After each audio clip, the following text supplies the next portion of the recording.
Kelrith had seen war before. In his 300 years serving the Galactic Council, he had witnessed battles that consumed entire star systems. He had mediated peace treaties between species that had fought for generations. He had walked through the ashes of civilizations that pushed too far, too fast, and paid the ultimate price. But today, in the grand chamber of the Council station orbiting Axis Prime, Kelrith felt something different. He felt fear. The holographic display at the center of the chamber showed the devastation clearly. 4 colony worlds, their cities burning, their populations scattered or worse. The Kresh Empire had violated every treaty, ignored every warning, and struck without mercy. Thousands were dead. Millions more were displaced, running from an enemy that showed no signs of stopping. The council members argued in a dozen different languages, their translation devices creating a chaotic symphony of anger and fear. The Zarkon representative, his scaled face tight with controlled rage, demanded immediate military action. The Korath hive mind's 1,000 voices spoke as one, calling for an overwhelming response that would crush the Kresh forever. Even the peaceful Orin, who had not fought a war in 2 centuries, agreed that something had to be done. Kelrith sat in his observer's seat, taking notes as he always did. His role was not to vote or to influence, but to record and to witness. The Valoran species had learned long ago that neutrality served the galaxy better than picking sides. But even his neutral heart ached at what he saw. The Zarkon Third Fleet can be deployed within 10 cycles, the Zarkon commander said, his voice cutting through the noise. We have the numbers and the training. Give us the authorization and we will make the Kresh regret their actions. Numbers mean nothing without speed. The Korath responded. Our vessels are faster, our tactics superior. We should lead this response. The Orin diplomat raised a glowing hand. Both of you speak of violence as if it solves everything. Perhaps we should consider a blockade first, cut off their supply lines, force them to negotiate.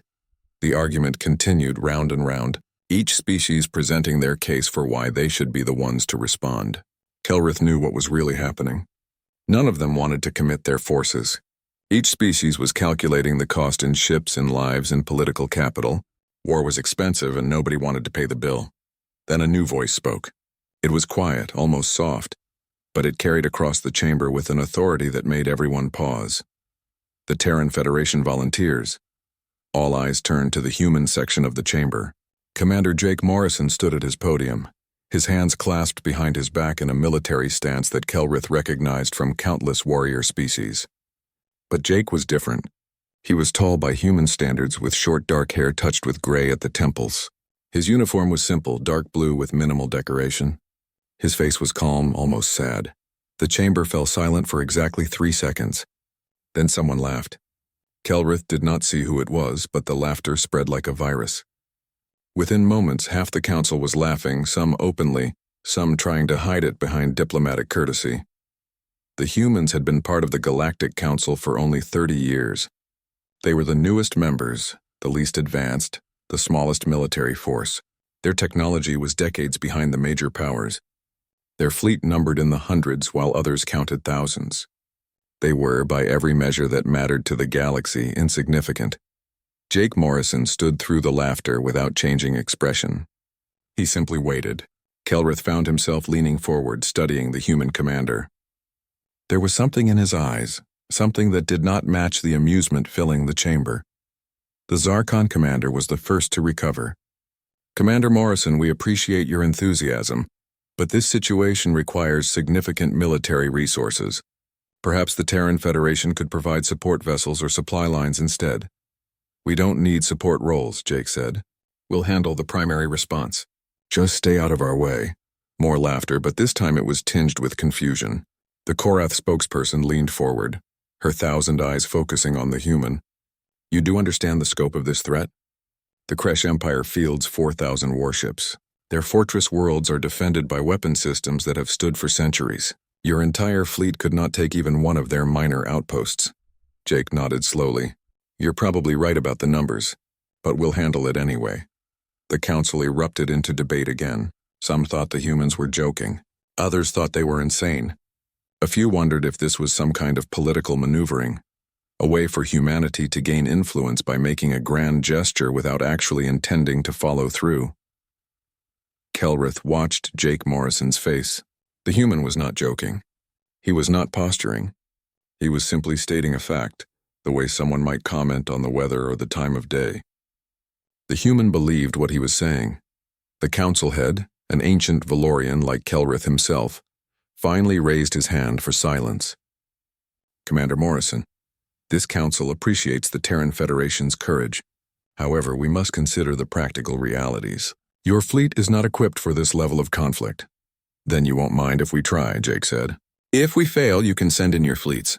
But give us first shot, 1 week. If we can't break the Kresh advance in 1 week, we'll step aside. The council members looked at each other. Kelrith could see the calculations happening. If they let the humans try and fail, it would be a useful lesson to the upstart species. It would put them in their place, remind them of their position in the galactic hierarchy, and most importantly, it would cost the other species nothing. Very well, the council had said. The Terran Federation has authorization to respond to the Kresh threat. However, if your forces are unable to achieve results within 7 standard cycles, other forces will take over. Is this acceptable? Perfectly acceptable, Jake said. He did not smile. He did not show triumph or satisfaction. He simply nodded once and turned to leave the chamber. Kelrith found himself standing. Council head, I request permission to observe this operation. The room fell silent again. Valoran observers rarely left the council station. Their role was to watch debates and record decisions, not to witness military operations. For what purpose? The council head asked. For the record, Kelrith said. This is humanity's first major military operation as a council member. It should be properly documented. The real reason, which Kelrith did not speak aloud, was curiosity. He had studied the humans since they joined the council. They were strange, contradictory, difficult to predict. They cared deeply about things that other species found trivial. They formed emotional bonds across species lines. They wept at sad stories and laughed at danger. They were, by every psychological profile the Valorans had created, slightly insane. But there was something else about them. Something in their history and their stories and the way they looked at the universe. They had nearly destroyed themselves a dozen times before achieving faster-than-light travel. Their homeworld had been ravaged by wars so terrible that other species studied them as cautionary tales. Yet somehow they had survived. They had come together, unified their fractured world, and reached for the stars. Kelrith wanted to understand what drove them, and he suspected that watching them in war would reveal more than 100 years of diplomatic observation. Permission granted, the council head said. Commander Morrison, will you accept a Valoran observer on your flagship? Jake turned back. His eyes found Kelrith across the chamber. For a moment, the two of them locked gazes. Kelrith felt something pass between them, an understanding of sorts. The human was not surprised. He had expected someone to want to watch. He's welcome aboard, Jake said, but he'll need to follow our safety protocols. We run a tight ship. Of course, Kelrith said. Jake nodded once more and left the chamber. The council immediately erupted into speculation and debate. Some thought the humans would turn back before engaging the Kresh. Others thought they would take one look at the enemy fleet and surrender. A few, very few, wondered if perhaps everyone was underestimating the newest member of the council. Kelrith gathered his recording equipment and headed for the docking bay. He had 6 hours before the human fleet departed. 6 hours to prepare for what might be the most important observation of his long career. As he walked through the station's corridors, he passed groups of other species discussing the news. Everyone had heard about the human volunteer force. The betting pools were already forming. Most gave the humans less than a day before they retreated. None gave them any chance of actual success. Kelrith did not participate in the betting. He simply walked, his mind turning over what he had seen in Jake Morrison's eyes. It was not confidence. Confidence was what young warriors showed before their first battle.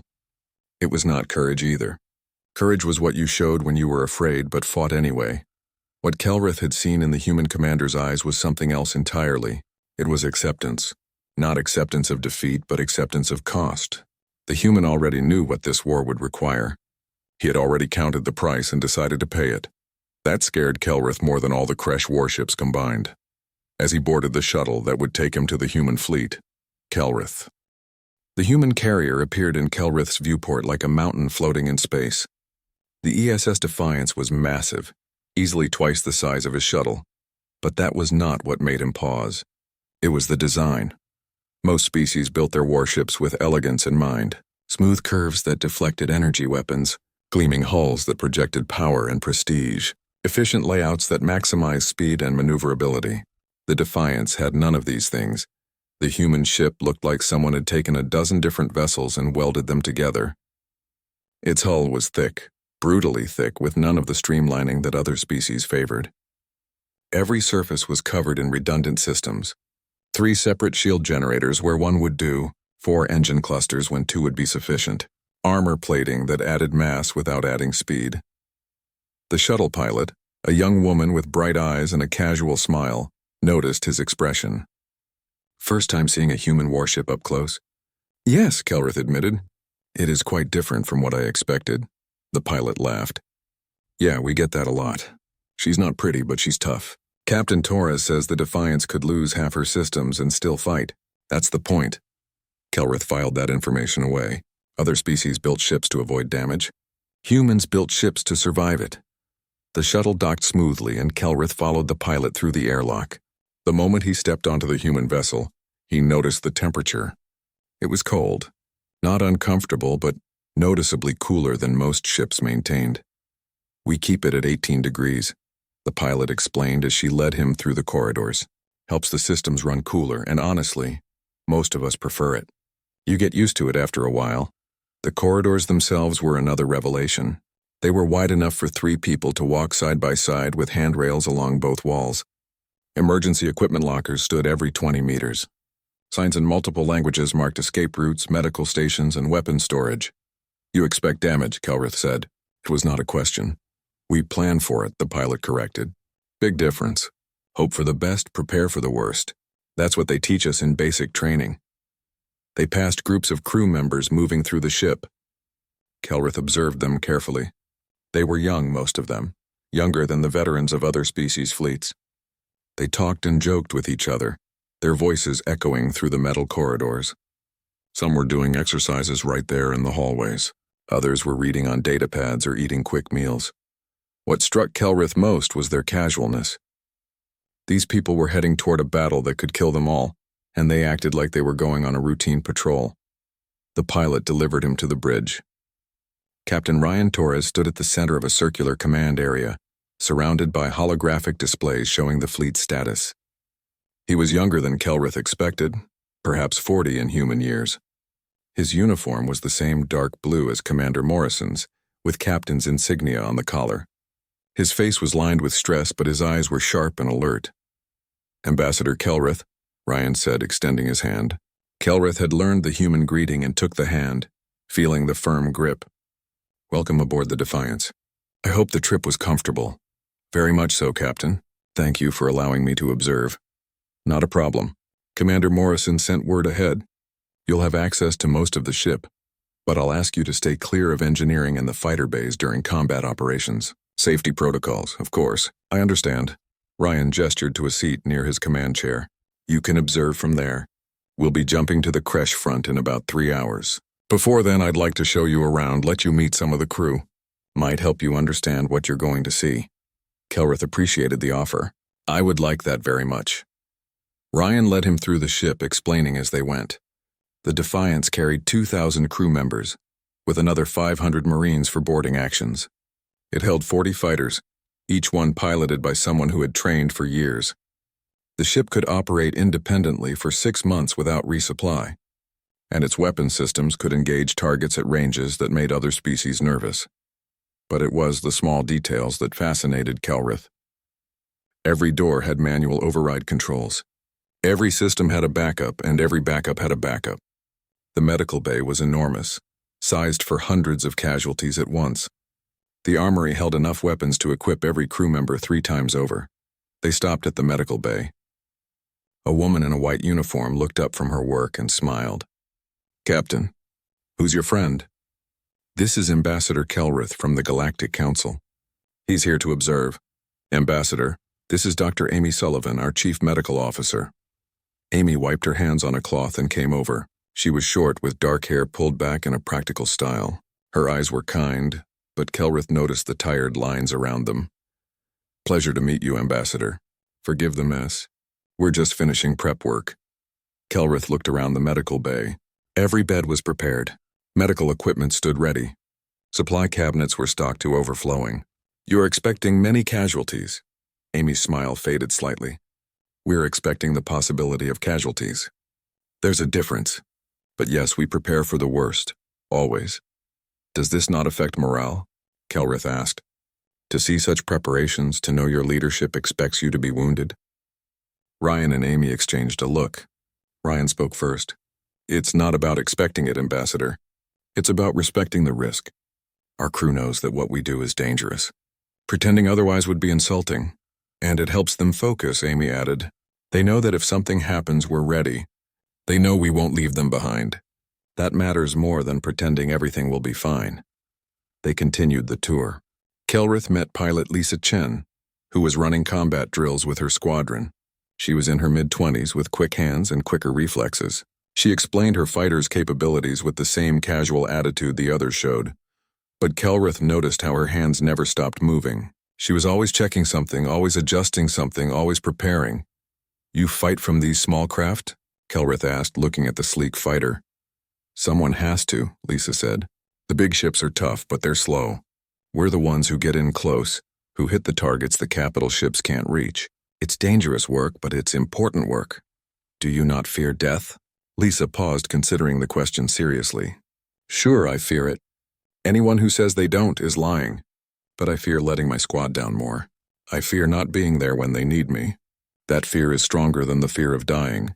They met engineer Ben Carter in the engine room. He was a large man with grease-stained hands and a ready laugh. He showed Kelrith the fusion reactors that powered the ship, explaining the redundancies built into every system, see? Most ships have one main reactor and maybe a backup, Ben said, pointing at the massive engines. We have 4 main reactors. Each one can run the whole ship if needed. They're separated too, so damage to one doesn't affect the others.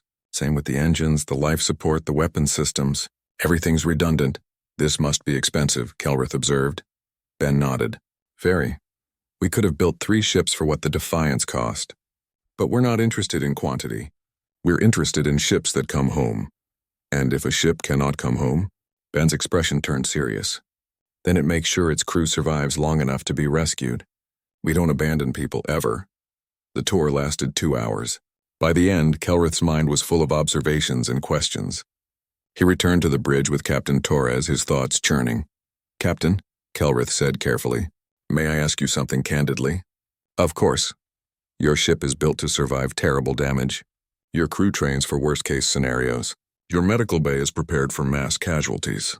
This suggests you expect your battles to be brutal and costly. Why then did Commander Morrison volunteer for this mission?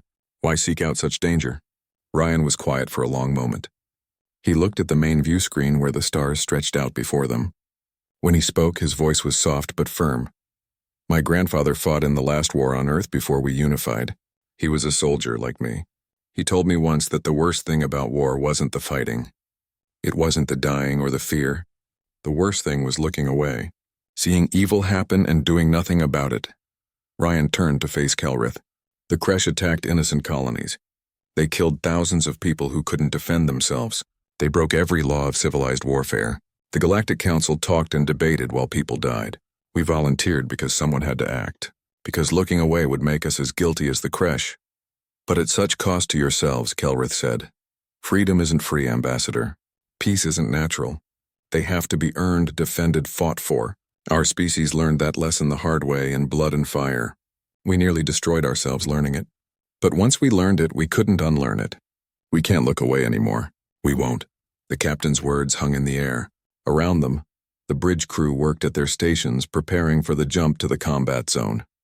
They were calm, efficient, professional. They knew what was coming. They had accepted it. Kelrith realized something that chilled him. The humans were not brave. Bravery was facing your fear. These people had moved beyond fear into... The main view screen erupted with warning indicators. Kelrith had never seen so many hostile targets in one place. The Kresh fleet surrounded Dracor 4, a fortress world bristling with defensive weapons. Ship signatures filled the display like a swarm of angry insects. Contact, the sensor officer called out. 63 Kresh warships. Multiple cruiser-class vessels. They're in defensive formation around the planet. Captain Ryan Torres studied the display with calm eyes. Composition? 20 battlecruisers, 30 destroyers, 13 frigates. They've got defensive platforms on the planet's surface. Energy readings suggest heavy plasma batteries. Kelrith quickly calculated the odds. The human fleet numbered 21 ships against 63. The Kresh had superior numbers, superior position, and home ground advantage. By every tactical principle in the Galactic Military Handbook, the humans should retreat immediately. They're hailing us. Captain, the communications officer said, put it on screen. A Kresh admiral appeared. His species looked like bipedal insects with hard shells and compound eyes. His mandibles clicked as he spoke, the translator rendering his words in standard galactic language. Human vessels, you have entered Kresh territory without authorization. You will power down your weapons and surrender, or you will be destroyed. Ryan leaned back in his chair. He looked almost relaxed. This is Captain Ryan Torres of the Terran Federation ship Defiance. You have attacked neutral colonies, violated galactic law, and murdered thousands of innocent people. We are here to stop you. Power down your weapons and prepare to be boarded. You have 1 minute to comply. The Kresh admiral's mandibles spread wide. It was the equivalent of laughter. One human ship demands the surrender of an entire fleet? Your arrogance will be your death. We give you the same minute to reconsider. No need, Ryan said. We've already reconsidered. The answer is still no. The admiral's expression changed to something like rage. Then die, foolish humans. The screen went blank. On the tactical display, the Kresh fleet began to move, breaking formation to surround the human vessels. All ships, combat formation Delta, Ryan said into his communication device. Fighters launch. Marines prepare for boarding action. All weapons free. The bridge erupted into controlled chaos. Crew members called out reports, their voices crisp and clear. Kelrith watched the main display as the human ships moved. Instead of taking defensive positions, they accelerated forward, directly toward the Kresh fleet. Captain, Kelrith said carefully, forgive my ignorance of human tactics, but are you not concerned about being surrounded? Ryan smiled. It was not a happy smile. Ambassador, you can't be surrounded if you're already inside their formation. The first Kresh ships opened fire. Plasma bolts streaked across space, brilliant and deadly. The human shields flared as they absorbed the impacts, but the human ships did not slow down. They charged straight into the enemy formation. Return fire, Ryan ordered. The Defiance shuddered as its main guns fired. Kelrith watched as human weapons tore into Kresh shields. The difference in technology was obvious. The Kresh weapons were more powerful. Their shields were stronger. Ship for ship, they were superior. But the humans were not fighting ship to ship. Kelrith watched in growing horror as human fighters swarmed from their carriers. Small, fast, and aggressive, they darted through the Kresh formation like metal wasps. Pilot Lisa Chen's voice crackled over the communication system. Blue Squadron, target the cruiser's shield generators. Green Squadron, cover us. Red Squadron, hit those destroyers before they can reposition. The fighters moved with precision that seemed impossible. They dodged plasma fire that should have vaporized them. They struck at weak points with weapons that seemed inadequate, but found their marks with deadly accuracy. One by one, Kresh shields began to fail. Boarding teams away, Ryan said calmly. Kelrith saw them on the display. Small boarding pods launched from the human ships streaking toward damaged Kresh vessels. It was insane. Boarding actions were supposed to happen after a ship was disabled. The Kresh vessels were still fighting, still maneuvering, still dangerous. The pods impacted against Kresh hulls. Kelrith watched the tactical feed as human Marines cut their way inside. One team was led by someone named Sergeant Matt Hayes. The feed showed 20 humans in combat armor forcing their way into a Kresh battlecruiser. They will be slaughtered, Kelrith said. That ship has a crew of 200. Ryan did not look away from his displays. Matt's good at his job. The battle continued to intensify.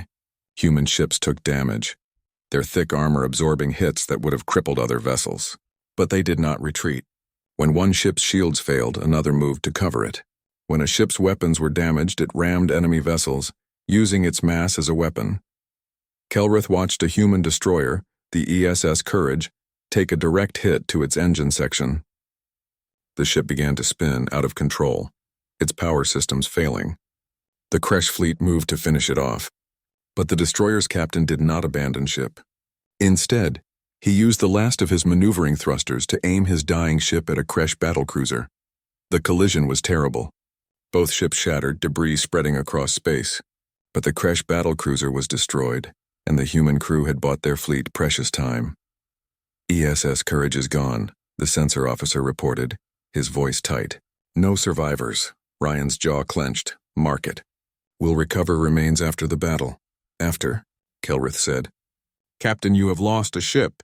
Perhaps it is time to withdraw and reassess. We don't retreat, Ambassador, not when there's a job to finish. On the tactical feed, Sergeant Matt Hayes and his team were fighting through the Kresh battlecruiser. Kelrith watched the helmet camera footage. The Marines moved with brutal efficiency, their weapons cutting through Kresh defenders. But what shocked Kelrith was not the violence. It was the coordination. The humans moved like one organism. They covered each other, supported each other, died for each other. When one Marine fell, wounded by Kresh weapons, two others immediately dragged him to cover while the rest of the team provided suppressing fire. The Kresh fought well. They had numbers and home advantage, but they were fighting individuals, each trying to survive. The humans were fighting as a unit, each willing to die for the others. Engineering deck secured. Matt's voice came through, calm despite the sound of weapons fire in the background. Moving to the bridge. They're barricading. Going to take a few minutes. You've got it, Sergeant, Ryan said. The fleet's buying you time. Kelrith watched as the space battle reached its peak. The human fleet was taking terrible damage. 5 ships were critically hit. 2 more were limping with failing systems. But the Kresh fleet was suffering worse. Their numerical advantage was disappearing as human tactics tore through their formations. Then something changed. Kelrith saw it on the displays. The Kresh fleet began to hesitate. Their formations broke. Ships that had been advancing suddenly pulled back. The Kresh were starting to realize something that the Galactic Council had not understood. The humans did not fight like civilized species. They did not calculate odds or preserve their forces. They did not retreat when damaged or surrender when outnumbered. They simply fought, and fought, and fought. Kresh command ship is pulling back, the sensor officer reported. They're trying to reform behind the planetary defenses. Ryan shook his head. Don't let them. All ships pursue. Fighters hit their engines. Boarding team's priority targets are their capital ships. The human fleet surged forward. Kelrith watched as pilot Lisa Chen led her squadron directly into the teeth of the Kresh defensive fire. Her fighter was hit, shields failing, hull breaching. Instead of retreating, she accelerated. Blue leader to defiance, Lisa's voice crackled, distorted by interference. My bird's done. Going to make it count? Negative, blue leader, Ryan said, his voice urgent. Eject, we'll recover you. No time, Captain. Tell my mom I'm sorry about the kitchen table. Kelrith watched as Lisa's damaged fighter slammed into a Kresh weapons platform. The explosion was brilliant, lighting up the view screen. The platform, which had been pouring fire into the human fleet, went silent. Ryan closed his eyes for a brief moment. Confirmed. Blue leader down. Mark for posthumous commendation. Captain, the sensor officer said. The boarding team on the battlecruiser. They've taken the bridge. On the communication channel, Matt Hayes' voice came through, breathing hard. Defiance, this is Hayes. We control the bridge. Kresh crew is surrendering.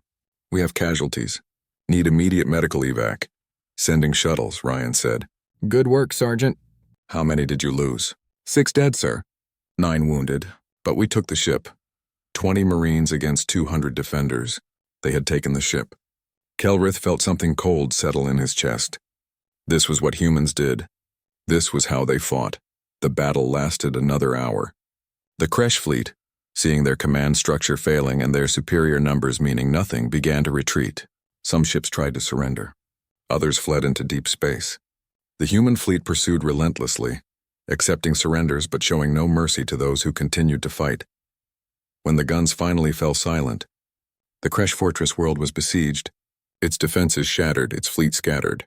The human fleet floated among the debris, damaged but intact. Damage report, Ryan ordered. The human fleet did not stop at Dracor 4. Kelrith thought the battle was over, the war won. The Kresh had surrendered their fortress world. Their fleet was shattered. Surely now the humans would return to Council space. Mission accomplished. He was wrong. Navigation. Plot a course to the Kresh supply depot at Velnar Station. Captain Ryan Torres ordered the morning after the battle. We move in 6 hours. Kelrith stood from his observer seat. Captain, forgive my confusion, but the Kresh admiral surrendered. The threat to the colonies has been eliminated. Is it not time to return to Council space? Ryan looked at him with those tired eyes. The admiral of one fleet surrendered, Ambassador. The Kresh Empire still stands. Their military infrastructure is intact. Their supply lines are functioning. Their high command is still giving orders. We're not here to stop one attack. We're here to make sure it never happens again. You intend to invade Kresh space? We intend to dismantle their ability to wage aggressive war, Ryan corrected. There's a difference. Kelrith sent a message to the Galactic Council, reporting the human victory and their intention to continue military operations. The response came quickly. The Council was shocked. Some members were pleased that the Kresh had been defeated.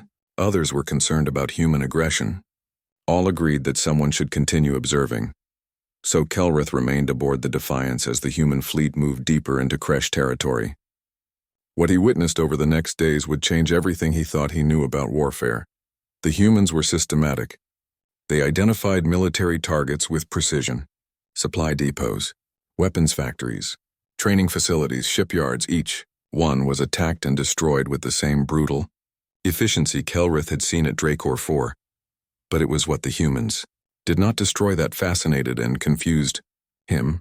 The fleet arrived at Velnar Station, a major supply hub for the Kresh military. Human Marines stormed the facility, securing it within hours.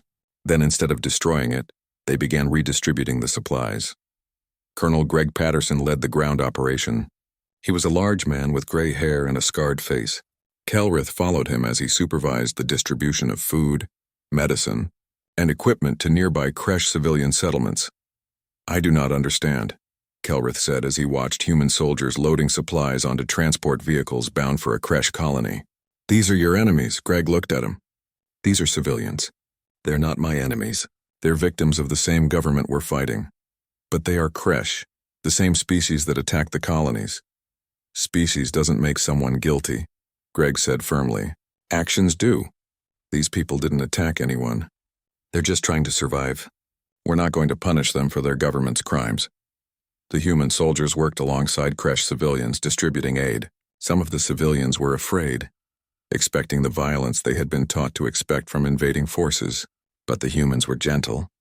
They carried children. They helped the elderly. They smiled and offered food. One young Kresh child, barely old enough to walk, approached a human Marine. The Marine, a woman named Claire Johnson, knelt down and offered the child a nutrient bar. The child took it hesitantly, then smiled. The Marine smiled back. Kelrith watched this interaction, his mind reeling.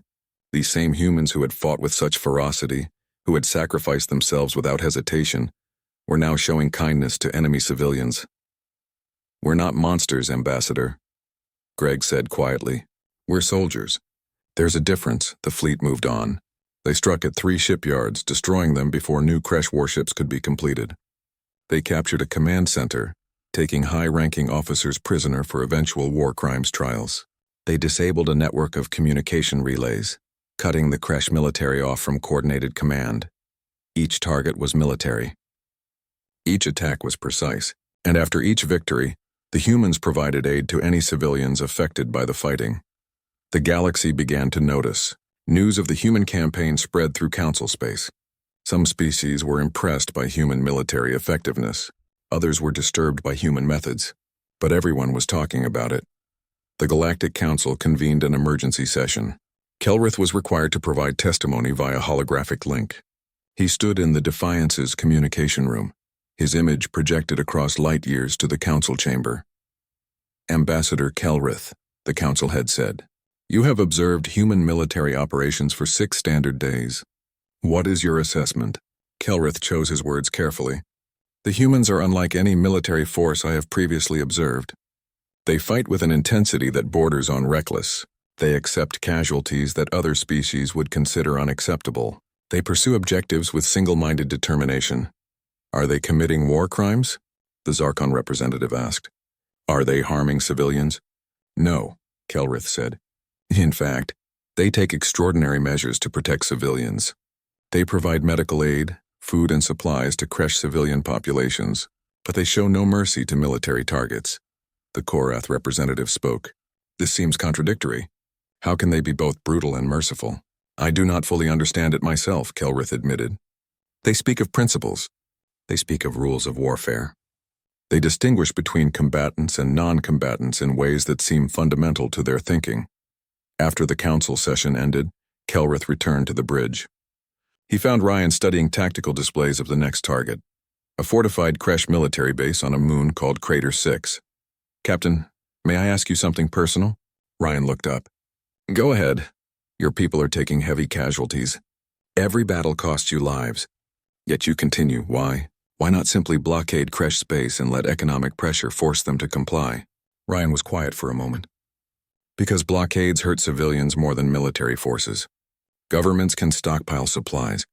They can ration to their military while letting civilians starve. We've seen it before in our own history. We won't do that to innocent people. But your approach cost your people dearly." "Yes," Ryan said simply. "It does. But we've learned that some prices have to be paid. My grandfather fought in Earth's last World War. He saw what happened when people chose the easy path, the cheap path, the path that avoided sacrifice. Millions died because good people waited too long, hoped too much, and refused to pay the price of action when action was needed." Ryan turned to face Kelrith directly. "We could blockade. We could starve them out. It would cost fewer human lives. But it would cost more Kresh civilian lives. That's not a trade we're willing to make. We fight the warriors. We destroy the weapons. We dismantle the infrastructure. But we don't punish the innocent, even though it costs you more, especially because it costs us more. That's what makes it right." The attack on Crater 6 began the next day. It was the heaviest fighting Kelrith had witnessed yet. The Kresh defenders knew the humans were coming and had prepared accordingly. The battle lasted 3 days. Kelrith watched as human forces assaulted fortified positions that should have been impregnable. He saw Marines like Lieutenant Claire Johnson lead her platoon through minefields and defensive barriers. They took terrible casualties. 50% of Claire's unit was killed or wounded in the first day alone. But on the second day, something unexpected happened. The Kresh defenders, running low on supplies, tried to retreat through a civilian settlement. The human forces could have trapped them there, using the civilians as cover to attack the Kresh military. Instead, Claire's platoon positioned themselves between the Kresh military and the civilians. They fought in the open, taking fire from fortified positions, specifically to prevent the battle from spilling into the civilian areas. "Defiance, this is Ground Team 7. Claire's voice came through, strained. "We're taking heavy casualties, but civilians are secure. Request air support on our position, danger close. Ground Team 7, this is Defiance. Confirm you're requesting strikes on your own position?" "Confirmed. We can't let the Kresh reach the civilian areas. Hit us now." Ryan's face was pale. "Ground Team 7, recommend immediate evacuation." Negative, Defiance. "No time, we're marking targets now. For what it's worth, it's been an honor." Kelrith watched as human fighters screamed overhead, dropping precision munitions on positions where human Marines were fighting. The explosions were devastating. When the smoke cleared, both Kresh and human casualties littered the field. But the civilian settlement was untouched. Medical shuttles raced to recover survivors. Claire Johnson was pulled from the rubble, badly wounded but alive. Half her platoon was dead, the rest were wounded. But they had completed their mission. The Kresh defenders in that sector surrendered an hour later. Their commander, when brought before Ryan, seemed genuinely confused. "Why?" the Kresh officer asked. "Why sacrifice your warriors for our civilians?" "They mean nothing to you." Ryan looked at the Kresh officer with an expression Kelrith could not quite read. "They mean everything. They're the reason we're here. To protect innocent people from governments that value power over lives." The campaign continued. The human fleet moved through Kresh space like a surgical instrument, cutting away military capability while preserving civilian infrastructure. They fought with a contradictory nature that baffled other species. Kelrith saw them destroy a weapons factory in the morning and distribute. The Kresh home system appeared on the view screen and Kelrith felt his breath catch. He had seen many homeworlds during his centuries of service, but this was different. This was the heart of an empire, fortified by generations of military investment. Krexor Prime glowed against the darkness of space, a beautiful blue and green world surrounded by defensive stations. The last Kresh defense fleet waited in orbit. It was massive. 200 ships, including their oldest and most powerful dreadnoughts. "Sensor reading complete," the officer reported. 211 capital ships, approximately 500 defense platforms, planetary shield generators detected, ground-based weapon systems active. Captain Ryan Torres studied the display without expression. The human fleet had been reduced to 14 operational ships after the campaign. They were damaged, worn down by weeks of continuous combat. Every vessel showed scars from battle. Every crew was exhausted. The odds were impossible. Even more impossible than the first battle at Dracor 4. This time the Kresh knew what the humans could do. They had prepared. They had fortified. They were ready. Captain, Kelrith said quietly, perhaps it is time to call for reinforcements. The Galactic Council would provide support. The Zarkon fleet could be here in 3 days. Ryan shook his head. 3 days is 3 days of the Kresh preparing better defenses. 3 days of them potentially evacuating war criminals. 3 days of uncertainty. He paused. No, we finish this now. You cannot win this battle, Kelrith said. It was not criticism. It was simple mathematics. Ryan looked at him with those tired eyes. Probably not. But we can fight it. And sometimes fighting is enough. The communications officer spoke up. Captain, we're being hailed. It's the Kresh Emperor himself. On screen, the Emperor appeared. He was old for a Kresh, his shell graying with age, but his eyes were sharp, intelligent. He studied Ryan for a long moment before speaking. Captain Torres, your reputation precedes you. Your fleet has caused considerable damage to our military infrastructure. Very impressive for such a small force. Emperor, I'm broadcasting on all frequencies so your people can hear this too. Your military violated galactic law. They attacked neutral colonies. They killed innocent people. We're here to end that threat permanently. The Emperor's mandibles clicked. I understand your position. However, as you can see, my defenses are substantial. Your fleet is damaged. Your warriors are tired. I offer you terms. Withdraw now and we will agree to reparations for the colonies. We will even submit to some oversight. But if you attack, you will lose. Oversight? Ryan's voice hardened. You murdered thousands of people and you want to negotiate oversight? I am offering you a way to save your fleet, Captain. To save your warriors. Is that not what commanders are supposed to do? Ryan leaned forward. I'm going to explain something to you, Emperor. Something you don't seem to understand about humans. We don't fight for glory or conquest. We don't fight for territory or resources. We fight because some things are right and some things are wrong. What you did was wrong, and we're going to make sure you never do it again. At the cost of your entire fleet? If necessary, yes. The Emperor looked genuinely puzzled. That is irrational. You are one species among thousands. Your losses here will weaken you significantly. Other species will see your weakness. You gain nothing from this sacrifice. We gain justice, Ryan said simply. We gain the knowledge that we did what was right regardless of cost. That's worth more than survival. Then you are fools, the Emperor said. And fools die. The screen went blank. On the bridge, the crew prepared for battle. Kelrith watched them work. These humans who had come so far and fought so hard. They knew the odds. They understood they were likely going to die. Yet they prepared anyway, their hands steady, their faces calm. All ships, Ryan said into the fleet channel. This is Torres. I won't lie to you. This is going to be the hardest fight we've ever faced. The odds are terrible. We'll take heavy casualties. Some of us won't see home again. He paused, and Kelrith heard something in his voice. Not fear, not resignation. Something deeper. But we're going to fight anyway. Because back in Council space, people are watching. They're seeing what humans do when faced with evil. They're seeing whether we'll back down or stand up. And more importantly, we're showing the galaxy that some things matter more than survival. That justice matters. That protecting the innocent matters. That standing against cruelty matters even when it costs everything. Another pause. Kelrith could hear the breathing of the bridge crew, steady and calm. So we're going in. We're going to hit them with everything we have. And if we die doing it, we die knowing we did something that mattered. That's more than most people ever get. All ships advance. Let's finish this. The human fleet moved forward. 14 damaged ships against an armada. It should have been suicide. Maybe it was. But the humans advanced anyway. The Kresh fleet opened fire first. Space lit up with weapons discharge. Plasma bolts, missiles, energy beams. All of it concentrated on the advancing human vessels. The human shields strained, flickered, began to fail, but the humans did not stop. They did not retreat. They fired back with every weapon they had. They launched their fighters. Even though the fighter pilots knew they would not survive, they prepared boarding parties even though boarding was nearly impossible in these conditions. Kelrith watched as the ESS Liberty, a destroyer that had fought in every battle of the campaign, took a direct hit to its reactor. The ship began to die, power failing, life support critical. The captain did not abandon ship. He aimed his vessel at a crash command platform and used his last thruster burst to ram it. Both vessels exploded in a ball of expanding gas and debris.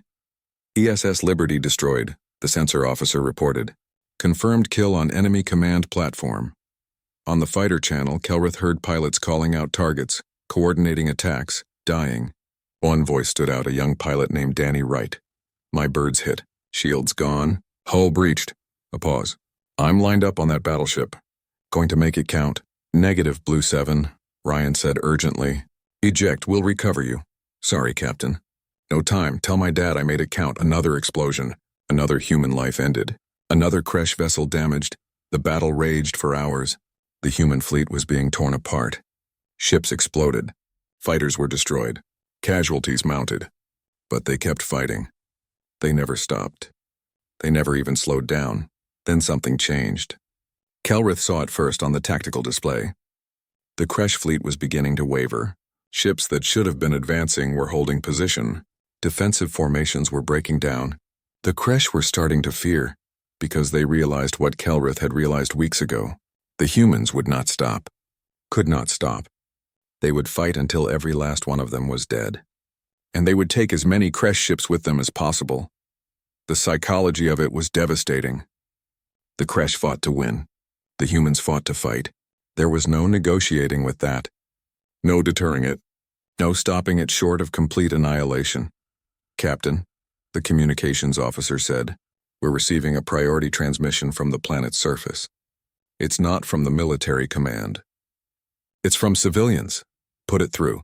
A Kresh civilian appeared on screen, his shell unadorned with military markings. Human Captain, this is the Civilian Council of Krexer Prime. We are broadcasting from the capital city. We want you to know that many of us oppose what our military has done. We want peace. We want to prevent further bloodshed. Tell that to your Emperor, Ryan said. We are trying, Captain, but he will not listen to us. He never has. He rules through the military, not through the people. We are asking you, please do not destroy our world. Many of us are innocent in this. Ryan looked at the civilian for a long moment. We know we've never targeted civilians. We won't start now, but your military has to be stopped. Then help us stop them, the civilian said. Give us a way to end this that does not require the destruction of our world. Ryan looked at his tactical officer. Do we have a clean shot at the Imperial Palace? Yes, sir. The shields are focused on orbital defense. A small team could slip through. Ryan made a decision. Prepare a boarding shuttle. I need a team that can infiltrate the palace and capture the Emperor. Volunteers only. Every Marine on the ship volunteered. Ryan selected Colonel Tyler Brooks and 20 others. Kelrith, on impulse, volunteered to go with them.